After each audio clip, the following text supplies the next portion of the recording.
ভাইয়া, ভাইয়া এসেছো? এই যে এইদিকে আমি। দেখতে পাচ্ছো আমাকে? কথাগুলো বলতে বলতে শীতলের কণ্ঠস্বর যেন কান্নায় বুজে এলো। বন্দি পাখির মতো ছটফট করতে লাগলো। হাত বাড়িয়ে ভাইকে ছোঁয়ার আপ্রাণ চেষ্টা চালালো। কিন্তু লোহার জালের ছোট ছোট ফাঁক গলিয়ে ভাইকে সে ছুঁতে পারল না। বরং শক্তি প্রয়োগ করায় ঘষা লেগে হাতে খুব ব্যথা পেল। আফসোসে বুকখানা ভার হয়ে এলো। ওদের ভাই বোনের মাঝে জালটা না থাকলে এতক্ষণে ভাইয়ের বুকে ঝাঁপিয়ে পড়ত সে। চিৎকার করে কেঁদে বুকের হাহাকারগুলো কমাতে পারত। খোলসে আবৃত আবরণটুকু ছুঁড়ে আগে শীতল হয়ে যেত, যে শীতল কিছু হলে গড়গড় করে সব কথা উগলে দিতে পারত। সামান্য ব্যথা পেলে চিৎকার করে কেঁদে কেটে বাড়ি মাথায় তুলে রাখত। কেউ বকলে তোতা পাখির ন্যায় অভিযোগের ঝুড়ি খুলে বসত। কিন্তু এসব যে কিছুই হলো না। শত চেষ্টা করেও ভাইকে ছুঁতেও পারল না। এই না পারাটুকুতে অসহায় সুরে ডুকরে কাঁদতে লাগলো। আহ, কি করুণ সেই কান্না! এদিকে বোনকে কাঁদতে দেখে সায়নের পাগলপ্রায় অবস্থা। তার চোখ জোড়াও লাল বর্ণ ধারণ করেছে। না চাইলেও টপ টপ করে অশ্রু ঝরে যাচ্ছে। কণ্ঠস্বর যেন বাকশক্তি হারিয়েছে। হাত পা ধীরে ধীরে কাঁপছে। দেহের ভারসাম্য ধরে রাখা কষ্ট হয়ে যাচ্ছে। তবুও কান্না ভেজা কণ্ঠে বহু কষ্টে উচ্চারণ করল, জান বাচ্চা। এতদিন পর ভাইয়ের মুখে ভীষণ প্রিয় ডাক শুনে থমকে গেল শীতল। ওর কলিজাখানা যেন জুড়িয়ে গেল। সে ছটফটিয়ে জবাব দিল, এই যে আমি। কাঁদে না পাখি, ভাইয়া এসে গেছি। এবার সব ঠিক হয়ে যাবে। আসতে এত দেরি করলে কেন ভাইয়া? আমি যে তোমার অপেক্ষাতেই ছিলাম। তা ঠিক আছো তো তুমি? ব্যথা সেরেছে তোমার? ডাক্তার কি বলেছে? বন্দিদশাতেও তার জন্য ব্যাকুল হতে দেখে সায়ন জালে মাথা ঠেকিয়েই কাঁদতে লাগল। কে বলে সে এতিম? কে বলে চৌধুরীরা তার কেউ না? ঠিক এই কারণে চৌধুরীদের রক্তের না হয়েও পড়ে আছে চৌধুরী নিবাসে। কে কি ভাবল তার হিসাব না কষে, বরং উপলব্ধি করেছে বাড়ির মানুষরা তাকে কিভাবে দেখছে, কিভাবে গ্রহণ করছে। যখন দেখল বাড়ির সবাই তাকে শাসনের আড়ালে ভালোবাসে, তখন নিজেকে কখনো পর ভাবার অবকাশ পায়নি সে। এজন্য নিজেকে কখনো এতিম বলেও মনে হয়নি তার। তাছাড়া শাহরিয়ার চৌধুরীর সবচেয়ে বড় শক্তি হলো তার ভাই বোনরা। যার এমন ভাই বোন আছে সে এতিম হতে পারে? পারে না, কখনো না। যারা তাকে এতদিন স্নেহের চাদরে মুড়িয়ে রেখেছে, সম্মান দিয়েছে, অসহায় হয়েও ভাই হওয়ার অধিকার দিয়েছে, মুখ ভর্তি করে ভাইয়া ডেকে ডেকে বুক ভরিয়ে দিয়েছে, শান্তির জীবন দিয়েছে, তারাই যে তার মূল শক্তি, তার এগিয়ে যাওয়ার অনুপ্রেরণা। শুধু তারা পাশে থাকলে শাহরিয়ার চৌধুরী কোনো দিন গরিব হবে না। সে এটাও ভাবে তার জীবনের বিনিময়ে যদি কখনো তার ভাই বোনের মুখে হাসি ফোটে, তাহলে হাসতে হাসতে জীবন বিসর্জন দেবে। কিন্তু সেই সুযোগ হলো কই? হলো না, পারলও না। বরং তাকে বাঁচাতে গিয়ে ভাই বোনদের জীবন থেকে সুখ হারিয়ে গেল, হাসি মুছে গেল। এই আফসোস মুছবে কিভাবে সে? কিভাবে এই ক্ষত সারাবে? সায়নকে এভাবে কাঁদতে দেখে শীতল বারণ করেই যাচ্ছে, আদুরে সুরে ডাকছে। কিন্তু সায়ন যেন আজ আর নিজেকে সামলাতেই পারছে না। অগত্যা শীতল জালের ফাঁক গলিয়ে এক আঙুল ঢুকিয়ে ভাইয়ের চোখ মুছল। আঙুলের ডগার সাহায্যে ভাইয়ের চোখ মুছে দিয়ে ব্যাকুল হয়ে বলল, তোমাকে কাঁদতে দেখলে আমার খুব কষ্ট হচ্ছে। থামো ভাইয়া, প্লিজ থামো। শীতলের বাড়িয়ে দেওয়া আঙুল কপালে ঠেকিয়ে অঝরে কাঁদতে লাগলো সায়ন। তার কলিজাখানা কেউ যেন যত্ন করে থেতলে দিচ্ছে। তার কষ্ট আরও দ্বিগুণ হয়েছে, কারণ তার আদরের বোনটা তার জন্যই হাতে অস্ত্র তুলে নিয়েছে, গায়ে খুনির তকমা লাগিয়েছে। বাড়ির বাইরে এক রাত না থাকা মেয়েটা এখানে পড়ে আছে। যাদের সম্পর্কের সূচনা তার হাত ধরে হয়েছিল, আজ তারই কারণে দুই চড়ুই আলাদা হয়েছে। তাদের ছটফটানি মানা যায়, সহ্য করা যায়? কি করে বোঝাবে শুদ্ধ শীতলের এই দূরত্ব মানতে পারছে না সে? ওদের বুকচাপা কষ্ট দেখলে শ্বাসটা যেন আটকে আসছে। ভাই বোনদের কিচিরমিচিরে আগে বাড়িটা সবসময়ই পূর্ণ থাকত। সুখ যেন উতলে উঠত বাড়ির আনাচে কানাচে। অথচ এখন বাড়ি থেকে যেন সুখ হারিয়ে গেছে, শান্তি পালিয়ে গেছে। এসব হয়েছে তারই কারণে। সে যদি সারাফাত চৌধুরীর কথা শুনে রাজনীতিতে না জড়াতো তাহলে এমনটা হতো না। শুধু তার কর্মফল ভোগ করছে তার ভাই বোনরা, বাড়ির সব সদস্যরা, যারা এতদিন তাকে আগলে রেখেছিল। তবে কি এটাই তাদের প্রাপ্য? এই তার প্রতিদান? সায়ন আর ভাবতে পারল না, শুধু ছটফটিয়ে আফসোসের অনলে পুড়তে লাগল। সেই আফসোস কান্না হয়ে অঝরে ঝরতে লাগল। এদিকে ওদেরকে এভাবে কাঁদতে দেখে বাকিরা কথা ভুলে হতবাক হয়ে তাকিয়ে রইল। কেউ কেউ কেঁদেও ফেললেন তাদের আহাজারি দেখে। সায়নকে শীতল কত করে বারণ করছে, শরীর খারাপ করবে তা মনে করিয়ে দিচ্ছে, কিন্তু সায়নের যেন নিজেকে সামলানো দায় হয়ে পড়েছে।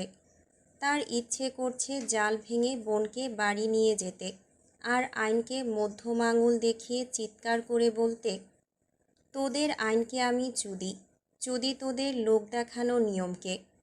আমার বোন অন্যায় করেনি, শুধু আমার ঢাল হয়ে দাঁড়িয়েছে সে। আর এটাকে তোরা অপরাধ বলিস? কিসের অপরাধ? এটা যদি অপরাধ হয় তাহলে ভাইয়ের সামনে বোনের সম্মানহানি করাও তোদের কাছে পুণ্যের কাজ। যদি তাই হয় তবে প্রার্থনা করি এমন পুণ্য যেন তোদের সঙ্গেও হয়। কথায় বলে আইন অন্ধ, আসলেই অন্ধ। ধিক্কার জানাচ্ছি তোদের অন্ধ আইনকে, ধিক্কার তোদের অন্ধ বিচার ব্যবস্থাকে। আজম এতক্ষণ দরজার কাছেই দাঁড়িয়েছিল, ওদেরকে দেখে মুখ লুকিয়ে কাঁদছিল। কিন্তু হঠাৎ খেয়াল করল সায়নের শরীরটা কাঁপছে। তখন দ্রুত এসে আগলে ধরল, শান্ত হতে বলল। কিন্তু সায়ন তার কথায় গুরুত্ব দিল না, বরং তাকে জড়িয়ে ধরেই বলতে লাগলো, আজম, ওদেরকে বল না আমার বোনটাকে ছেড়ে দিতে। বোন ছাড়া বাড়ি ফিরব কোন মুখে? ও বাচ্চা একটা মেয়ে। ওসব জেল টেল ওর জন্য না। জেল খাটতে হয় আমি খাটব, শাস্তি দিতে হয় আমাকে দিক, তাও অন্তত বোনটাকে এবার ফিরিয়ে দিক ওরা। শীতলের কান্না থেমে গেছে, জালে মাথা ঠেকিয়ে ভাইয়ের মুখের দিকে তাকিয়ে আছে। গর্ব হচ্ছে, ভীষণ গর্ব হচ্ছে যে এমন একজন ভাইয়ের বোন সে। তখন সেখানে শুদ্ধ উপস্থিত হলো। এদিক ওদিক তাকিয়ে সায়নের পাশে দাঁড়ালো। ঘেমে নিয়ে একাকার অবস্থা। শীতলের সঙ্গেও চোখাচোখি হলো। বুঝলো পুরোদমে কান্নার পর্ব চলছে। তাই সায়নকে ধরে শীতলকে বলল, ওই রুমে যাক, আমরা আসছি।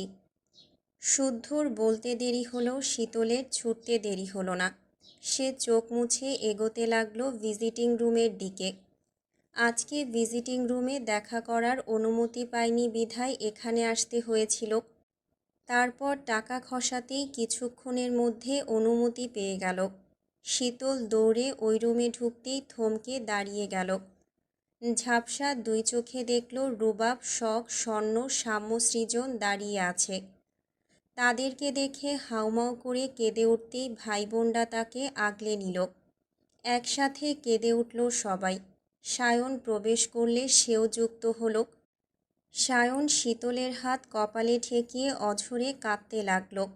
কত কিছু বলল, কত কিছু বোঝালো। একসময় শীতল কাঁদতে কাঁদতে তাকে সবচেয়ে বেশি আঘাত দেওয়া মানুষটার নামে অভিযোগ দিল। ভাইয়া, বাবা, বাবা আমাকে ফাঁকি দিয়েছে। আসবো বলে আসেনি বাবা, মিথ্যা বলেছে আমাকে। কত কাঁদি, কত ডাকি, তাও আসে না। আচ্ছা, কবরে কি মেয়ের ডাক পৌঁছায় না? সায়ন জবাব দিতে পারল না। রুবাব শখ স্বর্ণ ডুকরে কেঁদে উঠল। বুকে জমা হাহাকারগুলো একে একে উগরে দিতে লাগলো শীতল। শুদ্ধ নীরবে দাঁড়িয়ে দেখল ভাই বোনের মেলবন্ধন। আজমও শুদ্ধর পাশে দাঁড়িয়ে হাসতে হাসতে চোখ মুছছে। কি আশ্চর্য! চোখ মুছতে না মুছতেই আবার ভিজে যাচ্ছে। এদিকে টাইম দেখে শুদ্ধ স্মরণ করিয়ে দিল হাতে আছে আর মাত্র 10 মিনিট। 10 মিনিট শুনে বহু কষ্টে তারা নিজেদেরকে সামলে নিল। স্বাভাবিক হওয়ার আপ্রাণ চেষ্টাও চালালো। সায়ন তখন শীতলের চোখ মুছে দিয়ে ঠোঁট ফুলিয়ে বলল, কিরে পাজি, তোর জন্য নাকি আমার ভাইকে জরিমানা দিতে হয়েছে? এটা কি ঠিক হয়েছে? বেচারা ভাই আমার। শীতল প্রথমে ওর কথার মানে বুঝতে পারিনি, পরে বুঝে শুদ্ধর দিকে তাকিয়ে ছলছল চোখে ফিক করে হেসে ফেলল। তা দেখে বাকিরাও হাসল। তখন রুবাব শীতলের মাথায় হাত বুলিয়ে বলল, আর কাঁদে না বোন, এবার সব ঠিক হয়ে যাবে ইনশাআল্লাহ। হবে, তবে 1 বছর পর। আরে না। কিন্তু রায়? এবার শীতলের মুখের কথা কেড়ে নিয়ে সায়ন জবাব দিল, ওসব রায়ের গুষ্টি কিলাই। শীতল হাসল। চোখ মুছে সাম্য সৃজনকে কাছে টেনে নিল। হাসতে হাসতে ওদের ছোট্ট বুকে মাথা রেখে বলল, লাল পেয়ারা গাছে পেয়ারা ধরেনি, ডাসা ডাসা হয়েছে কি? খবরদার, ওদিকে ভুলেও তাকাবি না, খুব মারব কিন্তু। তার কথা শুনে পাজি দুটো ফুপিয়ে ফুপিয়ে বলল, মিস ইউ আপু, তাড়াতাড়ি বাড়ি ফেরো। তোমাকে ছাড়া আমরা কেউই ভালো নেই, একটুও ভালো নেই। ছোট ভাইদের কথায় শীতল তাদের হাতের উল্টো পিঠে চুমু খেল। তারপর শুদ্ধকে দেখিয়ে হঠাৎ বলল, বলতো ওইটাকে? ওর কথা শুনে সাম্য সৃজন ড্যাব ড্যাব করে তাকিয়ে রইল। শুদ্ধ ভাইকে শীতল আপু চিনতে পারছে না, কাঁদতে কাঁদতে সব ভুলে গেল নাকি? তারা উত্তর দিচ্ছে না দেখে শীতল তাড়া দিয়ে পুনরায় বলল, কী রে, বল। শুদ্ধ ভাইয়া? না, ওইটা আমার বর আর তোদের দুলা ভাই। এবার বল, কি ভাই? দুলা ভাই। ঠিক, এই মুহূর্ত থেকে ওনাকে গাল ভর্তি করে দুলাভাই ডাকবি, ভাইয়া না দুলাভাই। যখন যেটা ইচ্ছে করবে আবদার করবি, যতক্ষণ না দেবে ততক্ষণ মাটিতে শুয়ে গড়াগড়ি করবি। দরকার হলে তোদের দাবি না মানা পর্যন্ত পা ছাড়বি না, মনে থাকবে তো? শীতলের কথা শুনে বাকিরা মুখ টিপে হাসলেও সাম্য সৃজন ভয়ে ভয়ে শুদ্ধর দিকে তাকালো।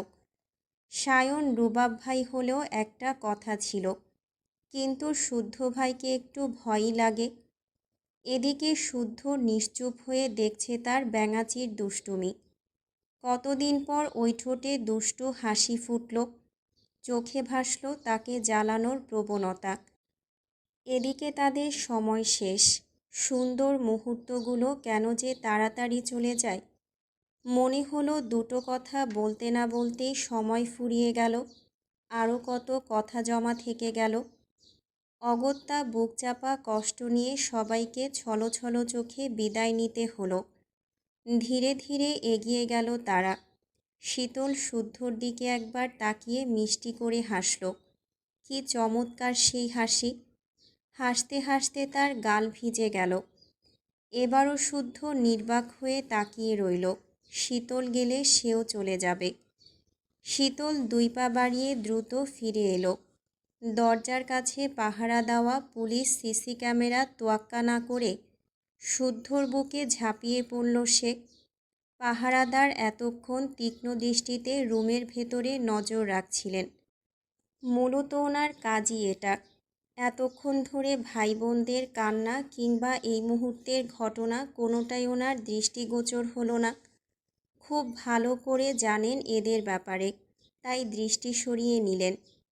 কতদিন পর শীতল শুদ্ধর গলায় মুখ ডুবিয়ে জোরে জোরে শ্বাস টানল। বিড়বিড় করে বলেই ফেলল, খুব মিস করি। শুদ্ধ তাকে আরও শক্ত করে বুকের ভেতর আগলে নিল। মাথায় আদর রাখল। তারপর শীতলের কথার ধারণা ঘেঁষে বলল, শুকনো খাবার আর ফলমূল এনেছি, একটাও যেন নষ্ট না হয়। আগেও বলেছি, এখনও বলছি, সুস্থ থাকতে হবে, নিজের যত্ন নিতে হবে। আমি কি বলছি কানে ঢুকছে? আরেকটা কথা, পেট ব্যথা করে বা অন্য কোনো সমস্যা? শীতল নাবোধক মাথা নাড়ালো, অর্থাৎ করে না। তারপর কয়েক সেকেন্ড চুপ থেকে শীতল বলল, আমার না ওই স্মেলটা খুব ভালো লাগে। কোন স্মেল? বেবিদের গায়ের স্মেল। শুদ্ধ নিশ্চুপ। বুঝতে বাকি রইল না তার কথার মানে। সে আরেকটু শক্ত করে বুকে জড়িয়ে নিয়ে বলল, এবার যে যেতে হবে, সাবধানে যাবেন। হুম। আবার কবে আসবেন? রোজ আসা তো সম্ভব না। আগের মতোই শুক্রবার অবশ্যই আসব। আচ্ছা। দুজনের কারোরই পা উঠছিল না। ছেড়ে যেতে মন টানছিল না। খুব ইচ্ছে করছিল সময় এখানেই থমকে যাক, কিন্তু সেটা তো আর সম্ভব না। তাই দুইজনকে দুই পথে পা বাড়াতে হলো। শুদ্ধ বাইরে এসে দেখে বাকিরা তার অপেক্ষায় দাঁড়িয়ে আছে। শুদ্ধ আরেক জায়গায় যাবে, তাই তাদের চলে যেতে বলল। সায়ন শুদ্ধকে একা ছাড়বে না, তাই অসুস্থ শরীরেই শুদ্ধর সঙ্গে যাওয়ার জন্য গাড়িতে চেপে বসল।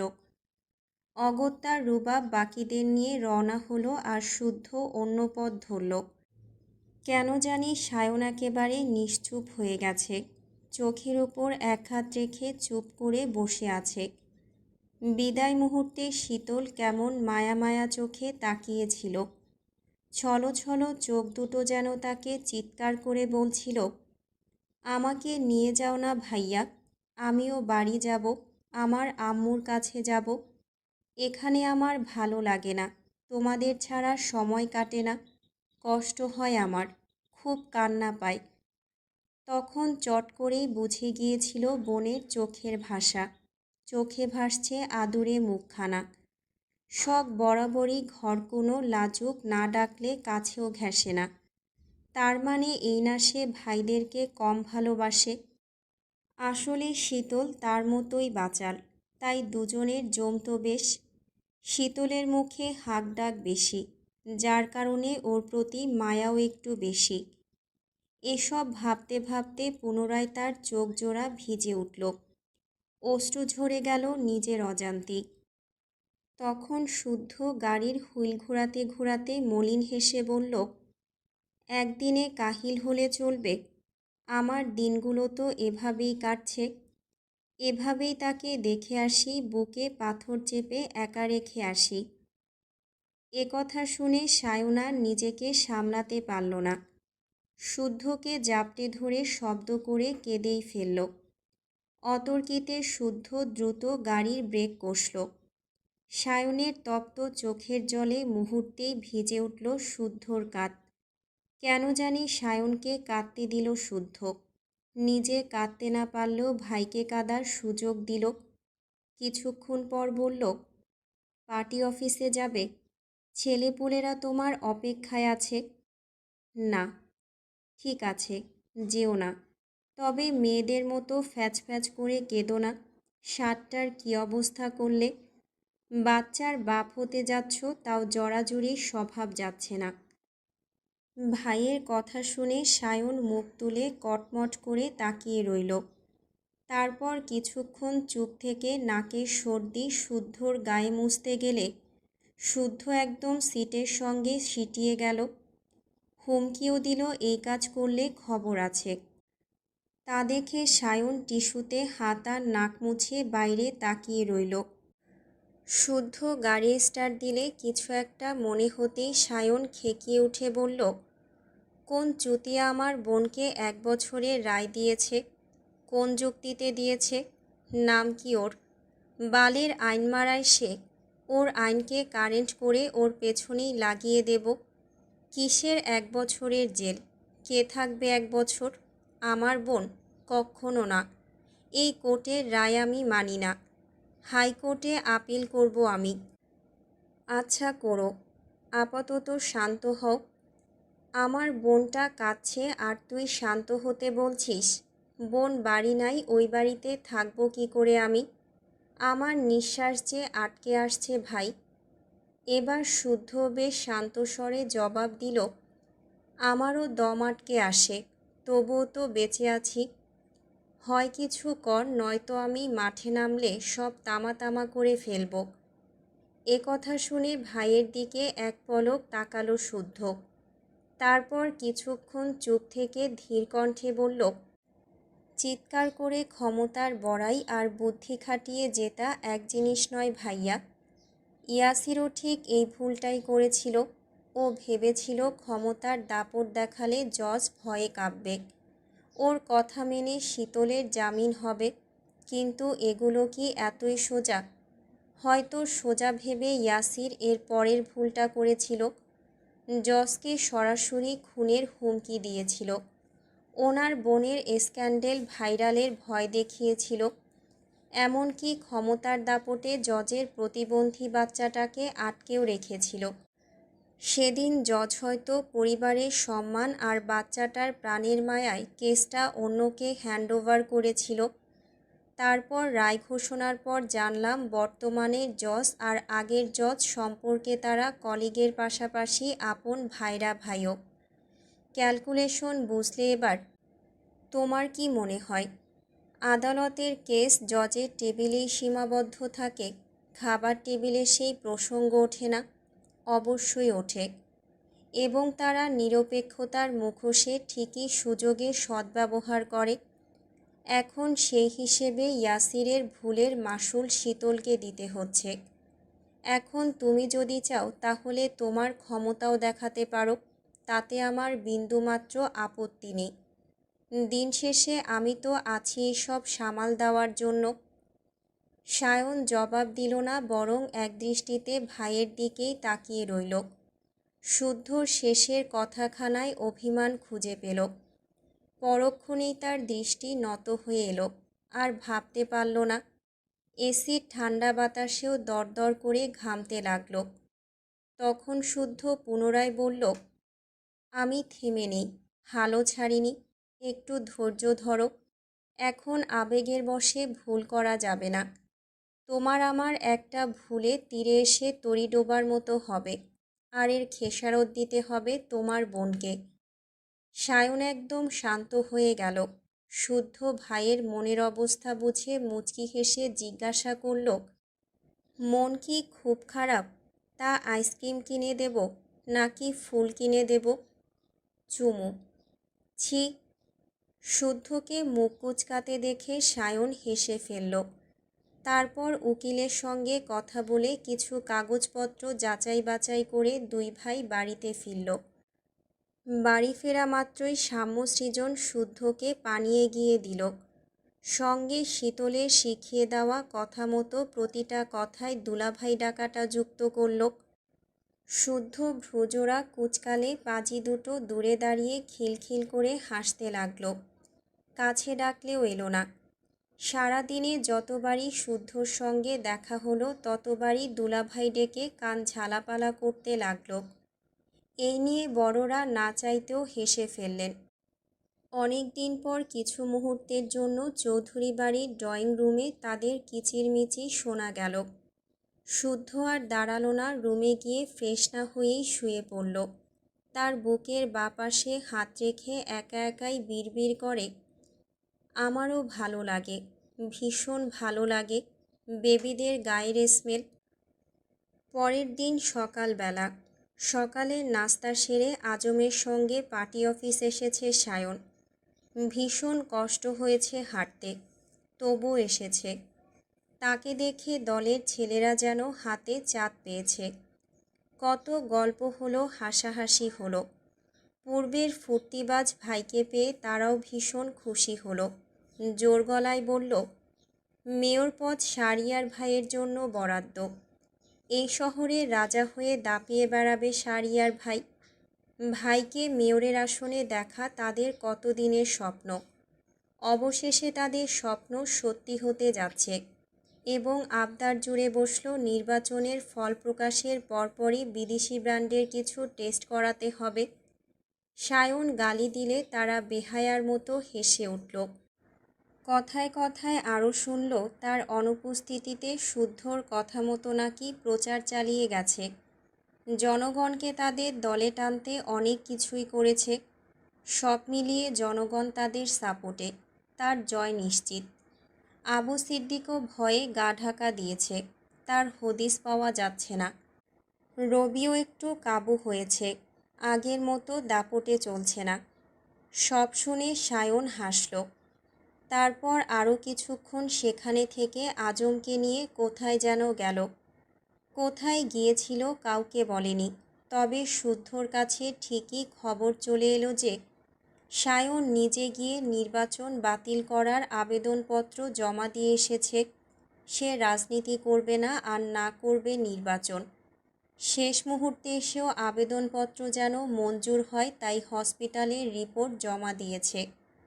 হঠাৎ এ কাজ কেন করল? কী ভেবে করল? মেয়র হওয়া ভাইয়ের স্বপ্ন ভেবে নিজে এতদিন খেটেছিল।